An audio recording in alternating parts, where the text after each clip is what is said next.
Businessman mocks truck driver son-in-law. Years later, he returns with his own fleet. Michael Johnson never imagined the happiest day of his life would turn into the most humiliating. The engagement party was taking place in the most luxurious venue in New York City, with over 200 important guests, when his future father-in-law decided to show what he truly thought of him.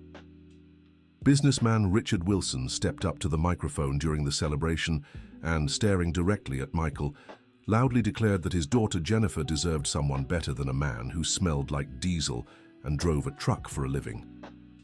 The humiliation echoed through the entire room, and Jennifer broke down in tears as her father tore up the wedding gift check in front of all the guests. "My daughter won't live eating road dust," Richard said, throwing the torn pieces of the check to the floor. "She deserves a real man, not someone who spends weeks away from home hauling other people's cargo." Michael felt his blood boil, but Jennifer squeezed his hand tightly, stopping him from reacting. The whispers of the guests filled the air as some people began leaving the party. The bride tried to speak to her father, but he simply turned his back and walked away. "I'll prove him wrong," Michael whispered in Jennifer's ear. "I swear on everything sacred that I'll show that man what an honest worker is worth." Jennifer wiped her tears and looked into her fiancé's eyes. Even devastated by her father's actions, she knew Michael was the most honorable man she'd ever met. They had met at a gas station where she worked as a cashier to pay for college, and it was love at first sight when he stopped to refuel his old rig. "No matter what my father thinks," she said, hugging him, "I chose you, and I won't change my mind." The couple decided to leave the party hand in hand, ignoring the pitying and judgmental looks from the guests. As they walked out, Richard shouted once more that they would regret their decision and that Jennifer would never be welcome in his home again as long as she was with that man. 3 weeks later, the wedding took place in a small church in the neighborhood where Michael had grown up. Only a few trucker friends and Jennifer's mother attended. The honeymoon was a modest trip to a countryside inn in Vermont, but the two were happy to finally be together as husband and wife. However, when they returned from their trip, Michael began noticing strange things happening with his work. Clients who had always trusted him started canceling shipments at the last minute without clear explanations. Contracts that seemed certain were mysteriously cancelled, always with vague excuses about changes in delivery plans. Dear listener, if you're enjoying the story, take a moment to like and especially subscribe to the channel. It helps us a lot as we're just starting out. Now, back to the story. It was Frank, an older and more experienced trucker, who finally told Michael the truth. He had discovered that Richard was calling his son-in-law's clients, using his influence as a successful businessman to sabotage him. "The guy's telling everyone you're irresponsible, that you delay deliveries and don't have proper insurance," Frank revealed during a stop at a gas station along Interstate 95. "He's spreading lies to ruin your business." Michael stayed silent for a long time, absorbing the information. Jennifer had tried talking to her father a few times, but he refused to take her calls. Now it was clear why so many contracts were being cancelled without reason. "That man wants to see me broke," Michael said, clenching his fists. "He thinks he can tear us apart by destroying me financially." The situation became even more difficult when Jennifer discovered she was pregnant. They were overjoyed by the news, but at the same time worried about their financial instability. Michael had to take on increasingly distant and dangerous hauls to maintain their income, as jobs in the New York City area were being systematically blocked by Richard's interference. During an urgent delivery of medicine to a hospital in rural Florida, Michael faced a terrible storm in the mountains.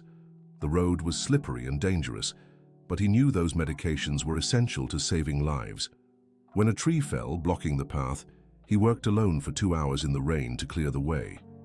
The hospital director was so impressed by Michael's dedication that he decided to recommend him to the owner of the pharmaceutical supplier. Dr. Robert Williams was a fair businessman and was moved when he heard the story of the young trucker who had risked everything to ensure the medicine arrived on time. "I need people like this working with me," said Dr. Robert. "I'm offering an exclusive contract to transport our products. They're regular deliveries, well paid with a fixed route." Michael could hardly believe the opportunity, He would finally have financial stability to support his growing family. Jennifer was emotional when he shared the good news, and for the first time in months, they slept peacefully.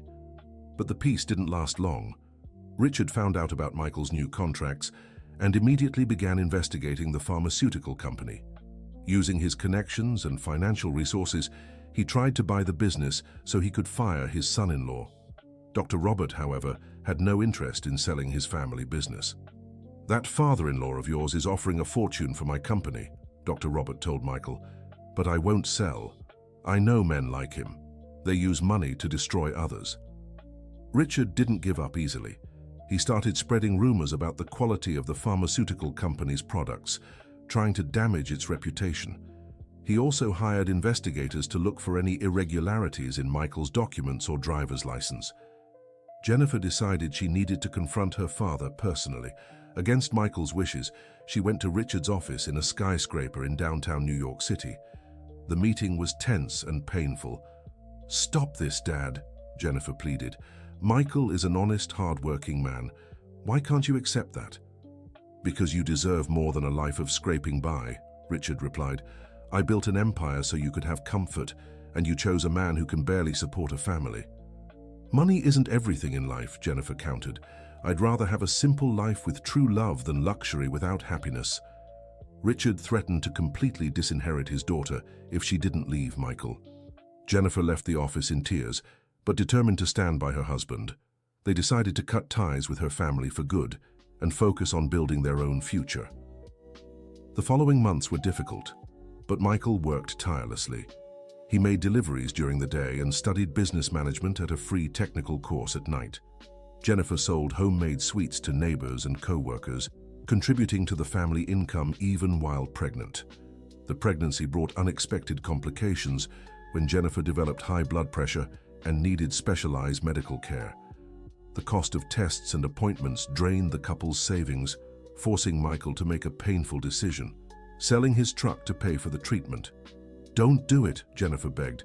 "Without the truck, you can't work." "Your health is more important," replied Michael, gently touching his wife's belly. "I'll find a way to work as a driver for other companies until I can buy another truck." It was a very tough time. Michael started driving trucks for other owners, earning only a percentage of the freight fees. His income dropped drastically, but he didn't give up. He worked 16 hours a day, taking any job he could find. That's when Ray, an old army buddy, showed up with an unexpected offer. He had inherited a small, bankrupt trucking company from his uncle and needed someone experienced to help rebuild the business. "I don't have money to pay you a fixed salary," Ray admitted, "but I can offer you a partnership. You bring the know-how and the work. I'll handle the company paperwork and the 2 old trucks we have left." Michael saw a golden opportunity. Even without his own capital, he could start building something bigger. He accepted the offer and convinced 3 veteran drivers to join the project, promising them fairer working conditions than those offered by big companies. The small trucking company slowly came back to life. Michael personally handled every delivery, ensuring deadlines were met and customers were satisfied. Jennifer, despite her growing belly, organized routes and managed paperwork at home. The first big contract came when a food company urgently needed to replace a trucking firm that had abandoned a shipment mid-route. Michael promised to deliver on time, even if it meant driving 20 hours straight. He kept his word, delivering the frozen goods in perfect condition. The company's director was so impressed that he offered a monthly contract to transport their products across the state of New York. "It's been a long time since I've seen such a dedicated professional," the director remarked. "You've just earned our trust." Richard found out about the small trucking company's growth and was furious. Not only had he failed to ruin his son-in-law, but now Michael was starting to thrive. He decided to sue the company, claiming misuse of commercial routes he considered his exclusive domain. The lawsuit was stressful and costly. Michael had to hire a lawyer and gather documents to prove his operations were completely legal. During the case investigations, however, unexpected details about Richard's past surfaced. Old records revealed that the businessman had built part of his empire through questionable practices in the 1980s, including bribery of inspectors and tax evasion.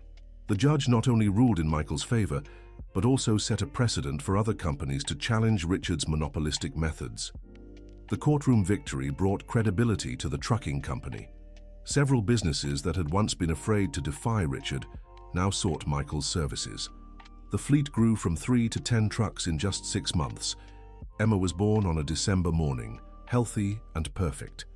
Michael cried with emotion as he held his daughter for the first time, promising she would have everything he couldn't provide. The 10th truck in the fleet was painted pink in her honor, with Emma written in golden letters on the cab. Jennifer created a support program for drivers' families, offering healthcare, education for their children, and even interest-free loans for emergencies. The company became known not just for service quality, but for its humane treatment of employees. Dear listener, if you're enjoying the story, don't forget to like and especially subscribe to the channel. It helps us a lot as we're just starting out. Now, continuing. Drivers from other companies began seeking out Michael, wanting to work for his fleet. He offered fair wages, profit sharing, and a work environment based on mutual respect. His employees were loyal and dedicated, building a reputation for excellence in the industry. Richard, on the other hand, started facing serious problems in his business. His authoritarian management and lack of investment in technology caused him to lose major contracts to more modern and efficient companies.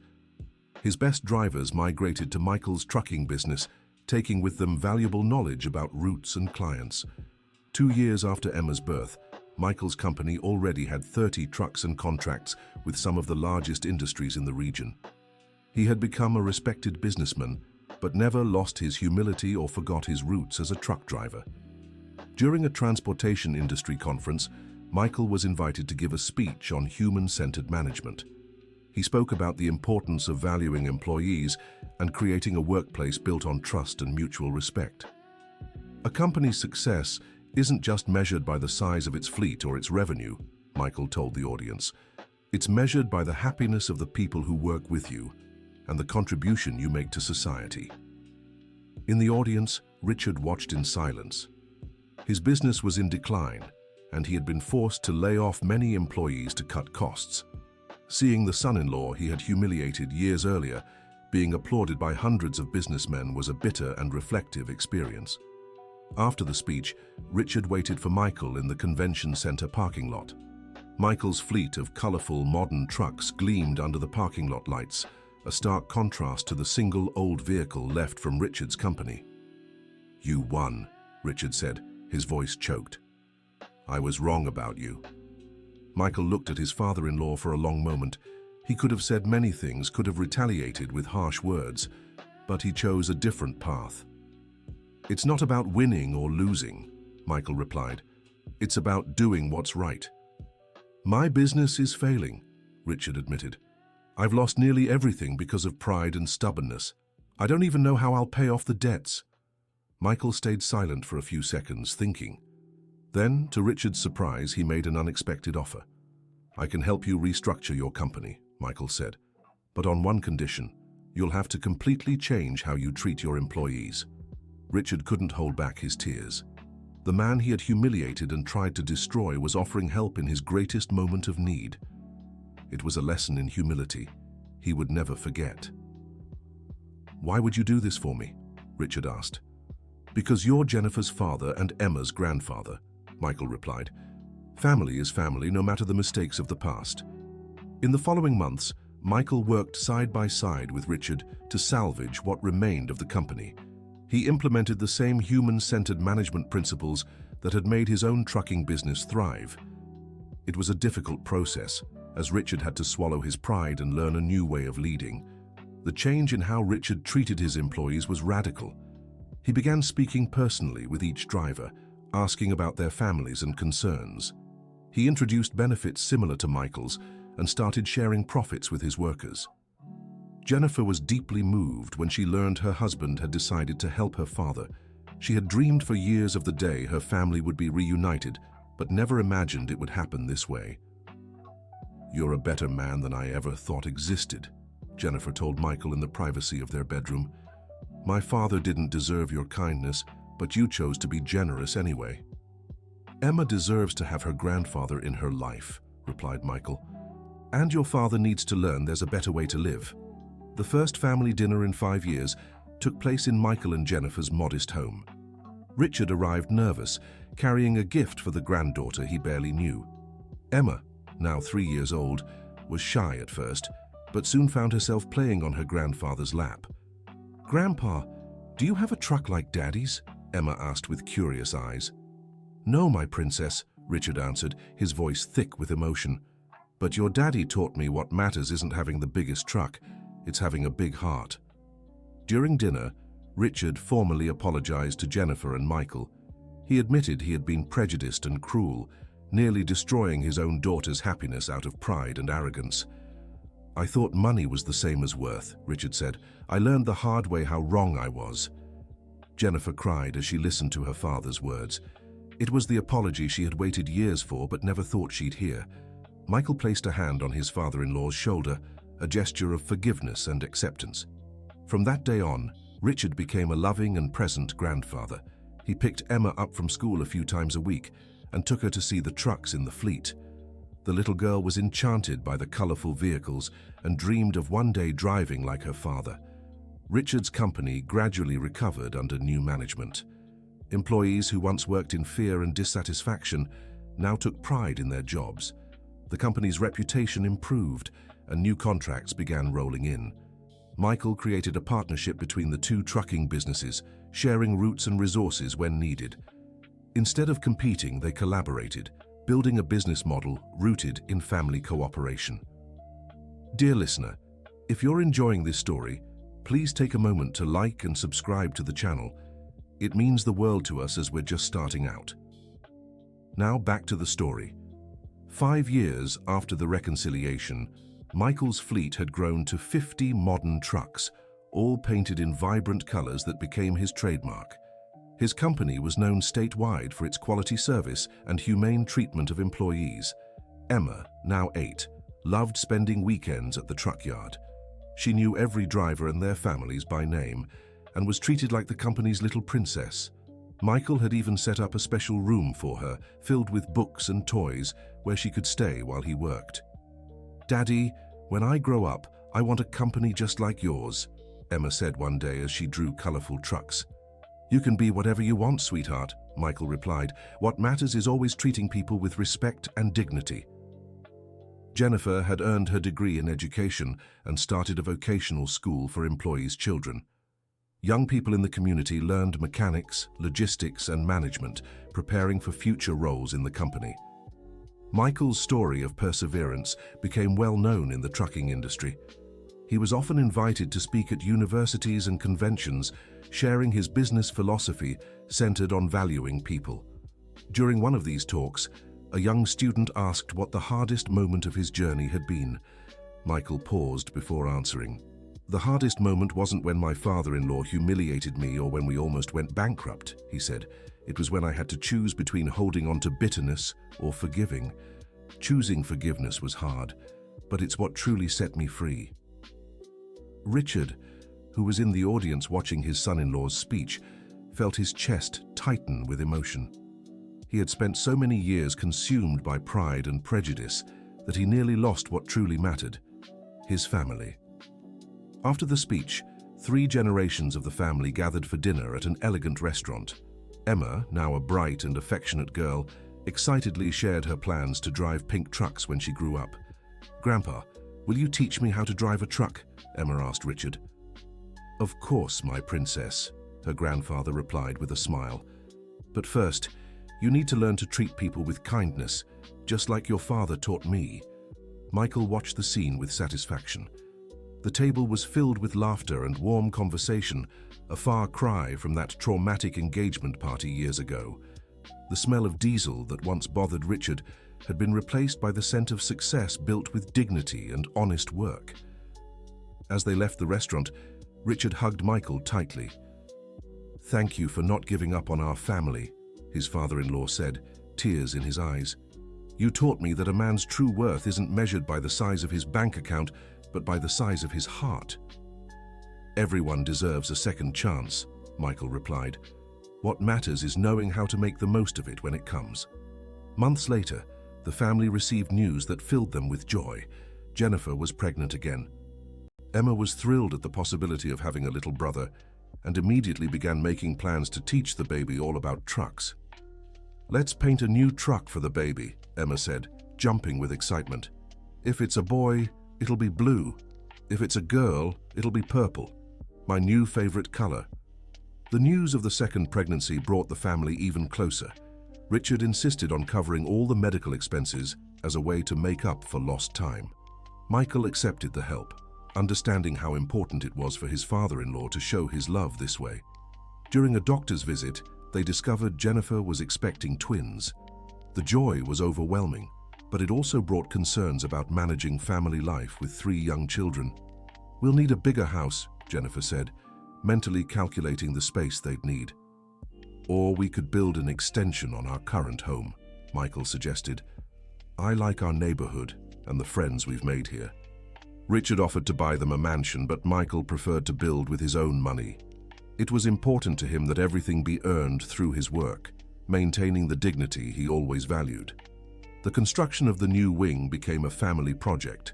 Richard helped on weekends, carrying materials and learning hands-on skills he'd never tried before. It was a new and rewarding experience for him, someone who had always left such tasks to hired help. "I never thought I'd enjoy hard labor so much," Richard remarked, wiping sweat from his brow after laying bricks. "Honest work always brings satisfaction," Michael replied, "whether it's with your hands or your mind." The twins were born on a sunny spring morning. Ethan and Olivia came into the world healthy and perfect, filling the family with happiness. Emma declared herself the most responsible big sister ever and took on the mission of protecting the babies. To celebrate their birth, Michael commissioned 2 special trucks, a blue one for Ethan and a purple one for Olivia, both with silver details and the children's names written in elegant script. The fleet now had 52 vehicles, each representing a story, an achievement, or a special family moment. The drivers took pride in being part of a company with heart and history, where every truck had meaning. During the baptism party for the twins, held at the same church where Michael and Jennifer had married, Richard made sure to be the godfather alongside Jennifer. It was his way of publicly showing he had changed and fully supported his son-in-law's family. "I'd like to say a few words," Richard requested during the celebration, taking the microphone. The room fell silent, remembering the last time he had spoken into a microphone at a family gathering, but this time his words were very different. "A few years ago at this same kind of celebration, I made the biggest mistake of my life," Richard began, his voice trembling. "I humiliated an honorable man and nearly lost my daughter because of pure prejudice and pride." The audience listened intently, moved by his sincerity. "Michael taught me that a man's worth isn't in his background or profession, but in his character and dedication to family," he continued. "Not only did he forgive my mistakes, but he helped me become a better person." Richard looked at Michael, Jennifer, and the 3 children before finishing. "Today, I can proudly say, I have the best son-in-law in the world and my grandchildren have the best father they could ever have. Michael Johnson, thank you for teaching me the true meaning of family."